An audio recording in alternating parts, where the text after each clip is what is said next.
भाग 15 शक्ति के नियम। इस व्यवहारिक जगत में सफलता के मार्ग पर आगे बढ़ने के लिए आदर्शों और सिद्धांतों का बहुत ज्यादा योगदान नहीं रहता, किंतु इसका अर्थ ये बिल्कुल भी नहीं है कि इनका महत्व नहीं है और पूरी तरह अनुपयोगी है, बल्कि वास्तव में देखा जाए तो इनका महत्व और उपयोगिता तब और भी अधिक हो जाती है जब हम शक्ति के नियमों का अपने व्यवहार या कार्य क्षेत्र में वास्तविक रूप से प्रयोग करते हैं, क्योंकि शक्ति पाने के लिए हमें अत्यंत सूक्ष्म दांव पेचों की आवश्यकता है। सफलता का सूत्र ये है कि हमें एक प्रशिक्षित चालक होने के साथ साथ सामने से और बाहर से भी एक प्रजातांत्रिक और नेक व्यक्ति के रूप में दिखना चाहिए और शक्ति के अपने खेल को इस प्रकार खेलना चाहिए कि किसी को भी इस बात का पता ना चले कि हम शक्ति के भूखे हैं और शक्ति प्राप्त करने के हमारे प्रयास या दांव पे किसी को भी दिखाई नहीं देने। मैं समझता हूं आदर्शों और सिद्धांतों के बारे में अब तक सब कुछ या यूं कहें कि बहुत कुछ बता दिया गया है और अब वास्तविक और व्यवहारिक जगत में प्रवेश करने का समय आ गया है। जीवन एक सभ्य युद्ध का अंतहीन खेल है। निकोलो मैकियावेली ने कहा है, जो व्यक्ति हमेशा अच्छा करने की कोशिश करता है, बहुसंख्यक बुरे लोगों की दुनिया में उसका विनाश तय है। हमारे प्रत्येक कार्य, व्यवहार और व्यापार में न्याय, प्रियता, नेकी, प्रजातांत्रिक मूल्य और सभ्यता दिखनी चाहिए, किंतु वास्तव में यदि हम इनका प्रयोग ही करेंगे तो हमारे आसपास के अधिक समझदार और अति व्यवहारिक लोग हमें कुचल देंगे।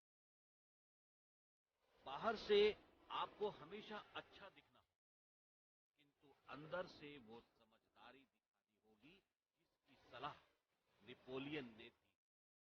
आप अपने लोहे के हाथों को मखमल के दस्तानों के भीतर रखें। शक्ति की ऊंचाइयों पर पहुंचने तथा दूसरों से अपनी योजना अनुसार कार्य करवाने के लिए अप्रत्यक्ष और सूक्ष्म कलाओं में महारत हासिल करनी होगी, जिससे अपने प्रलोभनों, सम्मोहन, धोखे और चतुर योजनाओं से विरोधियों को दबा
आने वाले निम्न शक्तियों के नियमों को समझाने और उनका चतुराई से प्रयोग करने हेतु जब अपने आप को पूरी तरह तैयार कर लें तो ये रहे वे नियम। मित्रों से बचें, शत्रुओं से काम लें। मनुष्य के स्वाभाविक गुणों से ये विपरीत भाव या धारणा है, किंतु है बहुत कारगर। मित्रों को अपने सामने स्वयं को कभी भी उपयोगी साबित नहीं करना, और यही कारण है कि आपकी सफलता पर सबसे पहले उन्हें ही आपसे ईर्ष्या होगी और भविष्य में वे आपके लिए कष्टकारी हो जाएंगे। किंतु शत्रु को आपके सामने स्वयं को बहुत कुछ साबित करना होगा। इस कारण वो आपके प्रति वफादार रहने की पूरी कोशिश करेगा। आप मित्र की तुलना में उस पर अधिक विश्वास कर सकते हैं।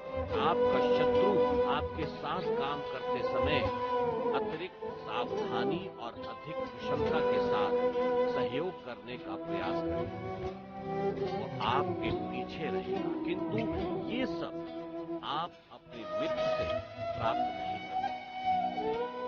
ये भी एक तथ्य है कि आप अपने मित्रों को अच्छी तरह जानते हैं, उन पर अधिक विश्वास करते हैं, उनके साथ ज्यादा औपचारिक रहने की आवश्यकता नहीं समझते। वे आपको कोई कष्ट ना पहुंचाए, इस कारण आपकी हाँ में अपनी हाँ मिलाते हैं, आपका मजाक नहीं उड़ाते, किंतु अपने आप को एकदम तटस्थ रखकर मुक्त भाव से विचार करें कि कार्य क्षेत्र में इन सब गुणों की आवश्यकता है और ये गुण कितने उपयोगी हैं। एक कारण ये कि आप अक्सर अपने मित्रों को उतनी अच्छी तरह नहीं जानते जितना आप मित्रों को इस बात का एहसास भी शीघ्र ही हो जाता है कि वे आपके साथ अपनी योग्यता के कारण नहीं, वरन मित्रता के कारण। इस कारण वे आपके साथ असहज भी हो सकते हैं, किंतु शत्रुओं के साथ ऐसी कोई संभावना नहीं है। आपके शत्रु आपके साथ कार्य क्षेत्र में सोने की खान साबित हो सकते हैं। वे आपसे अपनी योग्यता से अधिक कुछ भी प्राप्त करने की आशा नहीं रखते। आपको अपने कार्य और व्यवहार से सदैव संतुष्ट रखने का प्रयास करेंगे। आपका कोई शत्रु कभी आपके लिए आस्तीन का सांप नहीं निकलेगा, किंतु मित्रों के बारे में ऐसा नहीं कह सकते। आप ये भी जान लें कि किसी को दिए गए लाभ के बजाय नुकसान का बदला चुकाने के लिए लोग ज्यादा तत्पर होते हैं, क्योंकि कृतज्ञता बोझ है और प्रतिशोध आनंद। टैसिटस का सूत्र वाक्य है। आज अगर आपका कोई शत्रु नहीं है तो शत्रु बनाने के तरीके और कला खोजना प्रारंभ कर दें, क्योंकि ये कार्य थोड़ा कठिन है। विरोधियों का रहस्य जानने हेतु मित्र बने और जासूसी करें। अपने प्रतिद्वंदियों से एक कदम आगे रहने के लिए उनके रहस्यों, योजनाओं और चालों को इसके लिए आप भाड़े के जासूसों की सेवाएं भी ले सकते हैं, किंतु ये तकनीक अधिक